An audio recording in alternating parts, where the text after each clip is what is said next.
Bem-vindos à nossa análise aprofundada de hoje. Vamos explorar a arquitetura microscópica do coração, um universo complexo e vital. Nossa conversa vai se basear num material educacional bem detalhado sobre histologia cardíaca. A missão é desvendar componentes essenciais, sabe? Como o endotélio, as células especializadas, e entender por que eles são tão indispensáveis para a função cardíaca. Ok, vamos mergulhar nisso. Com certeza. E olha, compreender essa microestrutura é a chave, porque ela determina diretamente a função macro, né? A capacidade impressionante do coração de bombear sangue direitinho. Uhum. O material que a gente está analisando foca justamente nesses elementos histológicos cruciais, as peças que montam esse mecanismo vital. Ótimo. Então vamos começar pela base. O material dá bastante ênfase ao endotélio, né? Diz que é extremamente importante. O que é exatamente o endotélio? Por que essa importância toda? Então, o fascinante aqui é como uma camada tão fina pode ser tão fundamental. Endotélio é o termo técnico para aquele revestimento epitelial bem delgado que forra o interior de todos os vasos sanguíneos e também das câmaras do coração. Certo. É basicamente uma camada única de células achatadas, as células epiteliais escamosas, que ficam, assim, bem grudadinhas. O material destaca a função principal, funcionar como uma barreira seletiva. É quase como um porteiro inteligente ali, sabe? Na fronteira entre o sangue e os tecidos, decidindo o que entra e o que sai. Uma barreira seletiva. Isso faz sentido. Uma camada quase invisível, mas com poder de controle imenso. Mas como essa seleção funciona? É só tamanho ou tem mais inteligência aí? É bem mais complexo que só tamanho. Essa camada celular, ela detecta sinais do sangue, dos tecidos em volta e regula ativamente a passagem de moléculas, nutrientes, até células do sistema imune. Nossa. O material menciona, de passagem, que o endotélio tem um número enorme de outras funções vitais, tipo controlar o tônus vascular, prevenir coágulos, participar da inflamação, só que não entra em detalhes aqui. Entendi. Isso reforça a ideia de que não é um revestimento passivo de jeito nenhum. É um tecido dinâmico, responsivo. Para a nossa discussão hoje, porém, o papel de revestimento e barreira dentro do coração é o foco central, né? Entendi. É muito mais que um simples papel de parede, então. Agora, como esse revestimento microscópico se integra à função principal do coração que o material descreve bombear sangue para os pulmões, receber de volta oxigenado e mandar para o corpo todo? Aí está a conexão crucial. O endotélio reveste internamente as 4 câmaras do coração, os átrios e os ventrículos. Então o sangue, quando passa por essas câmaras, está sempre em contato direto com essa superfície endotelial. Faz sentido. O fluxo que o material descreve é a essência da função cardíaca, né? Sangue pobre em oxigênio vai para os pulmões, volta rico em oxigênio e daí é impulsionado para a circulação sistêmica. O ponto-chave ressaltado é que a própria estrutura do coração, a arquitetura interna dele, é projetada para garantir essa sequência e direção do fluxo. A forma realmente segue a função, em cada detalhe. O endotélio seria então a superfície que permite que esse fluxo ocorra de forma lisa, suave. Exatamente. Pensa na importância de uma superfície lisa para minimizar o atrito, a turbulência do sangue. Isso poderia levar à formação de coágulos, né? Sim, claro. Desde a disposição das câmaras até o revestimento endotelial, a sequência correta do fluxo sanguíneo seria impossível, comprometeria a oxigenação, a distribuição de sangue pelo corpo. Uhum. É a ligação direta da microestrutura com a performance macroscópica do órgão. Fica bem claro. Fica mesmo tudo interligado. Agora, uma parte que achei particularmente interessante no material. Ele fala sobre diferentes tipos de células musculares cardíacas e destaca as fibras de Purkinje. O que elas têm de especial? As fibras de Purkinje. Elas são um belo exemplo de especialização celular levada ao extremo. O material deixa isso bem claro. Elas são células musculares cardíacas, sim, fazem parte do mesmo tecido contrátil. Ok.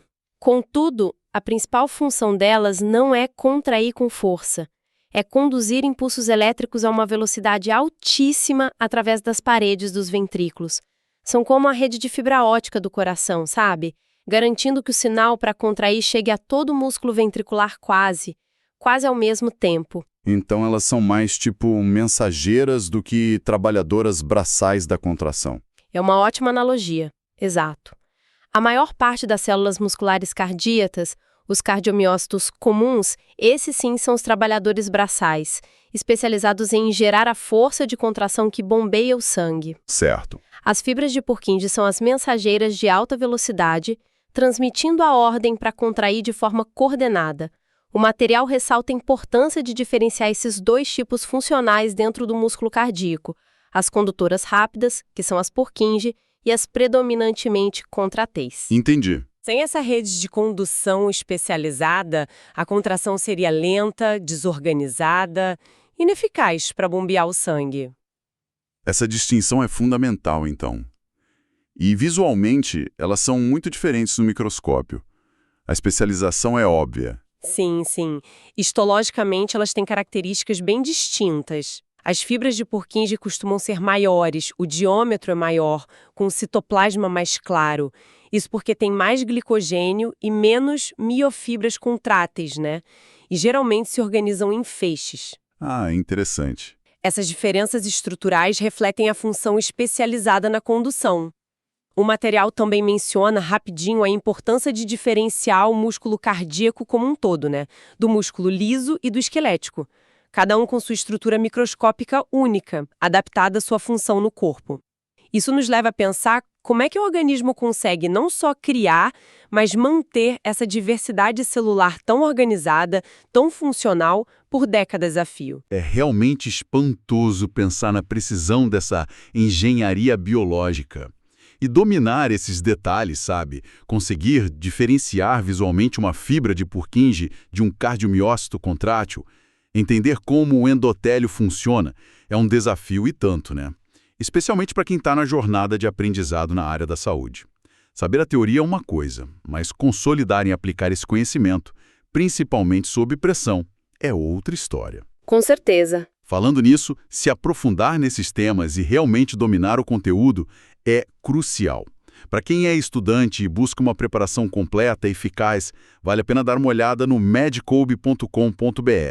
Lá dá para baixar o app e ter acesso ao maior banco de questões do Brasil. Tem provas na íntegra de várias instituições, questões comentadas por especialistas, resumos bem direcionados, videoaulas, flashcards. É uma ferramenta excelente para organizar os estudos e revisar esses conceitos complexos onde e quando quiser. Com certeza. E ter ferramentas assim é especialmente útil para internalizar essas distinções que a gente estava discutindo, sabe? As características das fibras de Purkinje versus as células contráteis ou as múltiplas funções do endotélio. Exato. Não se trata só de decorar, né? Mas de compreender por que essas estruturas são como são e como elas contribuem para a função cardíaca geral. Ajuda a conectar a histologia com a fisiologia de uma forma muito mais sólida. Exato. Então, tentando amarrar as pontas do que a gente discutiu a partir do material.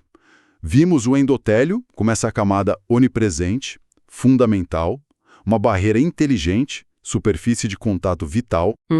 Compreendemos que a arquitetura do coração é finamente ajustada para um fluxo sanguíneo específico e eficiente, para os pulmões, de volta para o corpo. Isso. E exploramos a especialização celular, com o exemplo marcante das fibras de Purkinje, otimizadas para a condução elétrica rápida, trabalhando em sincronia com a massa muscular focada na contração. E a relevância disso tudo? Por que dedicar tempo para entender esses detalhes microscópicos?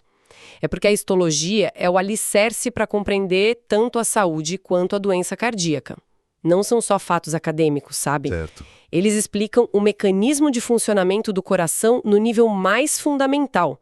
Quando a gente pensa em condições como arritmias, estamos lidando com falhas no sistema de condução elétrica onde as fibras de Purkinje são protagonistas. Faz todo sentido. Quando discutimos aterosclerose, problemas nas válvulas, o endotélio quase sempre está envolvido, se conectarmos isso ao quadro geral. Entender a histologia ilumina a fisiologia normal e ajuda a decifrar a patologia, o que acontece quando as coisas dão errado. Para quem busca conhecimento aprofundado, é essencial fazer essa ponte entre a estrutura micro e a função macro e as implicações clínicas disso. Perfeito. Essa análise mostra como mesmo um olhar focado na histologia revela a imensa complexidade e a engenhosidade por trás de cada batida do coração. É uma janela para um sistema de uma sofisticação incrível. Sem dúvida. E toda essa complexidade me faz pensar em algo que vai um pouco além do que o material cobriu diretamente, mas que é inspirado por ele. A gente viu essa especialização celular incrível, células para revestir, para conduzir, para contrair, e a estrutura delicada, mas tão resiliente do coração. Fica a pergunta: como será que o organismo consegue orquestrar a manutenção e o reparo contínuos dessas estruturas tão precisamente calibradas, garantindo que funcionem sem parar por toda uma vida? A dinâmica da longevidade e da regeneração nesse sistema é em si outro nível fascinante de complexidade biológica. Uma excelente reflexão para a gente continuar pensando. Mostra que sempre há mais camadas a serem descobertas.